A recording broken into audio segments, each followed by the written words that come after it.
दोस्तों आज की वीडियो में डिटेल से डिस्कस करूंगा कि आपको गेहूं में पहली सिंचाई के साथ कौन कौन से फर्टिलाइजर कौन कौन से उर्वरक देने हैं और किस किस मात्रा में देने हैं। और इसके साथ साथ हम इस बात पर भी चर्चा करेंगे कि गेहूं में पहली सिंचाई करने का सही समय क्या है और उर्वरकों की मात्रा आपको कितनी देनी है पहली सिंचाई के साथ में, और कौन कौन से उर्वरक जो आप पहले यूज कर चुके हो उनकी कितनी मात्रा आपको घटानी है और कौन कौन से उर्वरकों की जो है मात्रा आपको बढ़ा करके यूज करनी है। तो सही जानकारी के लिए वीडियो को अंत तक पूरा जरूर देखिएगा। और अभी तक आपने चैनल को सब्सक्राइब नहीं किया है तो चैनल को सब्सक्राइब करके बेल आइकन को प्रेस कर दीजिए ताकि इसी प्रकार की नॉलेजफुल जानकारी आपको समय पर सबसे पहले मिलती रहे। दोस्तों मैं हूं प्रदीप, आप देख रहे हैं फार्मिंग इंफॉर्मेशन यूट्यूब चैनल। तो पहले अपने बात करते हैं कि गेहूं में पहली सिंचाई का जो है वो समय कौन सा है, सही समय कौन सा है। सही समय की अगर अपने बात करें तो कुछ किसानों को अपने देखते हैं कि 20 दिन में सिंचाई करते हैं, कई 1 महीने के बाद सिंचाई करते हैं, 15 दिन के बाद भी जो है बहुत सारे किसान सिंचाई करते हैं। आज आपने मान लीजिए बुआई की है तो 15 दिन बाद में आपके नहर की पानी की बारी आ गई तो आप जो है सिंचाई कर देते हो।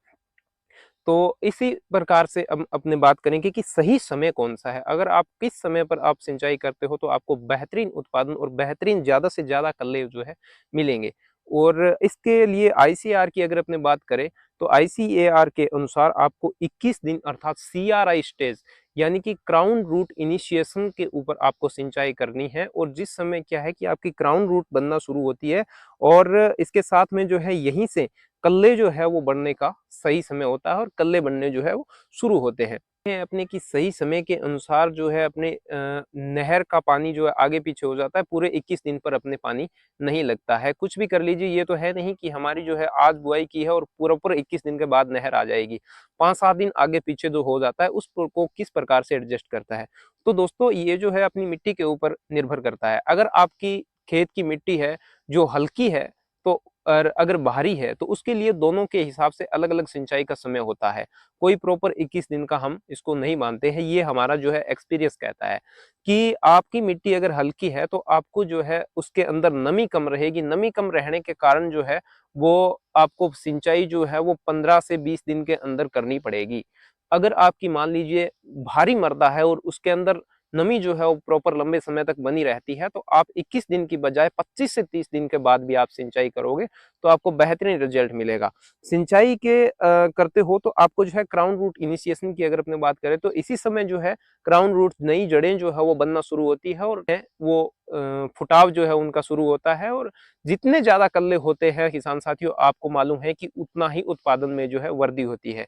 तो पानी लगाने का सही समय पर अगर आप पानी लगाते हो तो आपको ज्यादा कल्ले देखने को मिलते हैं और ज्यादा उत्पादन देखने को मिलता है।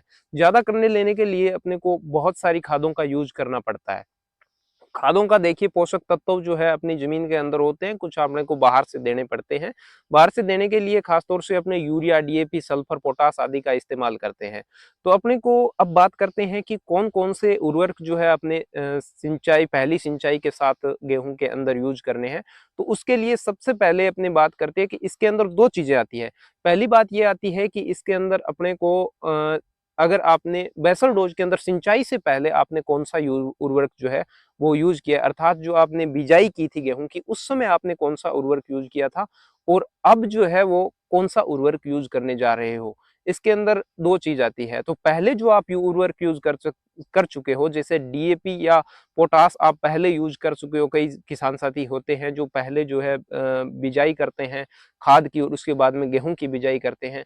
अगर आपने भी इस प्रकार से बिजाई से पहले उर्वरक दे चुके हो तो इस समय जो है आपको उन उर्वरकों का यूज जो है वो बिल्कुल नहीं करना है। इस बात का आपको विशेष ध्यान रखना है क्योंकि आपको जो है वो पहले उर्वरक डाल चुके हो, उनकी पूर्ति आपने पहले ही कर दी है तो दोबारा उनका यूज नहीं करना है। अगर किसान भाई दोबारा उन डीएपी पोटास का यूज करते हैं तो उनको जो है नुकसान हो सकता है। हाँ, एक बात मैंने पहले भी क्लियर कर चुका हूं पहली वीडियो में कि अगर डीएपी मान लीजिए आपने आधी पहले डाली है, बिजाई के समय आधी डीएपी डाल चुके हो तो इस समय भी आप जो है वो पहली सिंचाई के समय आधी जो है आपने बचाई है 1 एकड़ के हिसाब से, उसको जो है इस समय अगर आप डालते हो तो आपको बेहतरीन रिजल्ट जो है देखने को मिलता है। अगर डीएपी और पोटास आपने जो है बुआई के समय नहीं दिया है तो आपको अभी जो है अभी आपके पास टाइम है, आप पोटास, सल्फर और जो डीएपी है वो इस समय भी दे सकते हो।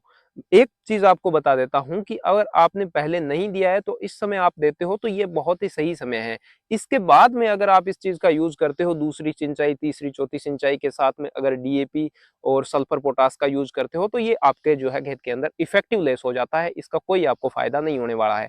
यही सही समय है। अगर आप पहले चूक गए हो किसान साथियों किसी प्रकार से, कई मार्केट में सीजन के टाइम पे डीएपी जो है वो अवेलेबल नहीं हो पाती है, किसान साथियों को मिल नहीं पाती है, या कई प्रकार की समस्या हो जाती है, बजट की समस्या हो जाती है, समय पर पैसे नहीं मिल पाते हैं, इस कारण से किसान को जो है बिजाई के समय डीएपी और सल्फर पोटास जैसी खादों का यूज जो है वो नहीं कर पाता है।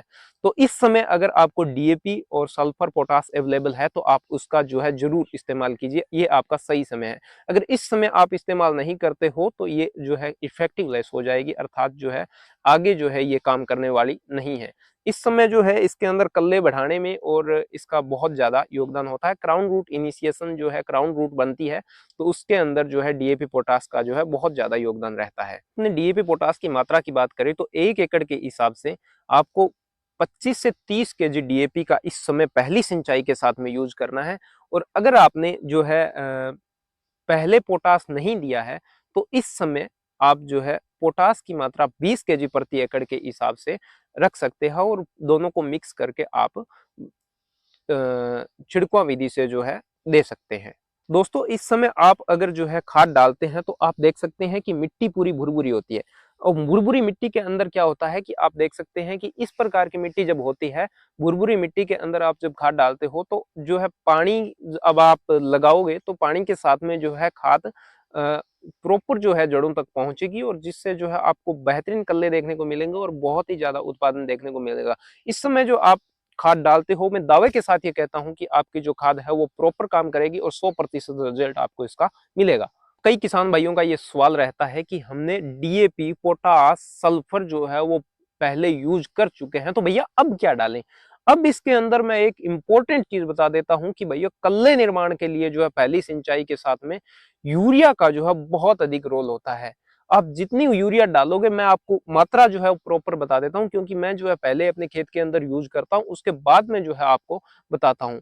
आप ये बात मान लीजिए कि अगर आप खेत में पहले जो है अपने बताते रहे हैं कि 50 केजी यूरिया जो है आप प्रति एकड़ के हिसाब से डालिए, लेकिन इस समय मैं बता देता हूं कि जिन खेतों के अंदर हमने 60 केजी प्रति एकड़ के हिसाब से यूरिया का पहली सिंचाई के समय यूज किया है, उनका तगड़ा उत्पादन देखने को मिला है। आप भी जो है मैं कहता हूं कि 50 केजी प्रति एकड़ के हिसाब से आप यूरिया डालते हो तो उसकी मात्रा को बढ़ा करके आप 60 केजी प्रति एकड़ के हिसाब से कर दीजिए, यानी कि 45 केजी का आपका जो है यूरिया का बैग आता है, और उसको बढ़ा करके आप जो है वो 1.5 कट्टा यानी कि 1.5 थैली, 1.5 बोरी यूरिया जब आप खेत के अंदर 1 एकड़ में डालोगे तो आपको बेहतरीन कलर देखने को मिलेगा, बेहतरीन कल्ले और अच्छी ग्रोथ जो है वो देखने को मिलेगी। इसके साथ साथ जो है आप जिंक का जो है वो यूज कीजिए। जिंक मैं बता देता हूं कि आप जगह 21% जिंक का जो है वो 10 केजी प्रति एकड़ के हिसाब से यूज कीजिए, या आप जो है वो 33% जिंक का जो है वो 6 से 7 केजी प्रति एकड़ के हिसाब से यूज कीजिए। आपको बेहतरीन रिजल्ट जो है वो गेहूं की फसल में देखने को मिलेगा और तगड़ा उत्पादन अब की बार देखने को मिलेगा। मेरे हिसाब से मैं कहता हूं कि बहुत ही शानदार उत्पादन देखने को मिलेगा। कई खेतों के अंदर गेहूं में जो है मोइला रोग जो होता है उसकी समस्या देखने को मिलती है, तो उसके लिए अपने को क्लोरोपाइरिफॉस ले सकते हो आप, या आप जो है वो कॉन्फिडोर इंसेक्टिसाइड का जो है आप यूज कर सकते हो, और जिंक और यूरिया के साथ में आप मिला करके इसका यूज जो है वो कर सकते हो। और अगर आप इसके अलावा यूज करना चाहते हो तो साफ पाउडर जो आता है, साफ पाउडर का आज 500 ग्राम प्रति एकड़ के हिसाब से यूज कर लीजिए, जिसे आप जो है वो 15 केजी यूरिया के साथ में मिक्स कर लीजिए, क्रॉप ड्रेसिंग के माध्यम से आप खेत के अंदर अप्लाई कर दीजिए, तो आपको बेहतरीन रिजल्ट देखने को मिलेगा। किसान साथियों, यूरिया देने का जो है वो एक नया तरीका मैं आपको बता देता हूं, जिससे आपकी लीचिंग डाउन जो होती है, लीच डाउन जो होती है, उसकी समस्या से निक्षालन जो हो जाता है। पहले अपनी यूरिया डालते हैं, ऊपर से पानी लगाते हैं, तो पौधे के यूरिया जो है वो बहुत ही कम काम आती है, और उसके साथ में जो है यूरिया ज्यादा नीचे चली जाती है, घुल करके पानी के साथ में जड़ों से भी नीचे चली जाती है। तो उससे बचने के लिए अपने को क्या करना है कि जो अपने जिंक वगैरह देते हैं उसके साथ में केवल 15 केजी यूरिया का ही अपने को यूज करना है। 15 केजी यूरिया को यूज करके और उसके साथ में मिला करके खेत के अंदर क्रॉप ड्रेसिंग के माध्यम से छिड़क देते हैं। उसके बाद में सिंचाई कर देंगे। सिंचाई के बाद में जो बची हुई अपने पास 50 केजी यूरिया है, वो सिंचाई करने के दूसरे दिन जो है वो अपने छिड़क देते हैं, ताकि उससे अपने को एक विशेष फायदा ये हो जाता है कि प्रॉपर जो यूरिया डाली है अपने, उसका पूरा पूरा फायदा जो है वो फसल को मिलने वाला है। तो पहली सिंचाई करने के 7 से 8 दिन बाद जैसे ही आप खेत में घुसने वाले हो जाए, यानी खेत के अंदर पैर जब बैठने बंद हो जाए, तो उस 7 से 8-10 दिन के बाद आप जो है वो NPK 19-19-19 की एक स्प्रे पहली सिंचाई के बाद जरूर कर दीजिए। आप देखोगे कि चमत्कारिक रिजल्ट आपको देखने को मिलेगा और पहले से अधिक उत्पादन आपको देखने को मिलेगा। और इसी प्रकार की नॉलेजफुल जानकारी और गेहूं से संबंधित किसी भी प्रकार की आपकी क्वेरी है, तो आप जो है वो कमेंट में पूछ सकते हैं। और इसी प्रकार की जो है गेहूं की पूरी सीरीज जो है इसी चैनल पर आपको मिलेगी। अपने जो है बुआई से कटाई तक हमारा एक स्लोगन है, उसी के आधार पर हम जो है वो कार्य करते हैं। हमने जो है बुआई की है, तो आज अपने जो है आपको खाद के बारे में बता रहे हैं, तो जब तक हार्वेस्टिंग होगी तब तक हम अपने जो खेत का उत्पादन है वो भी आपको दिखाएंगे।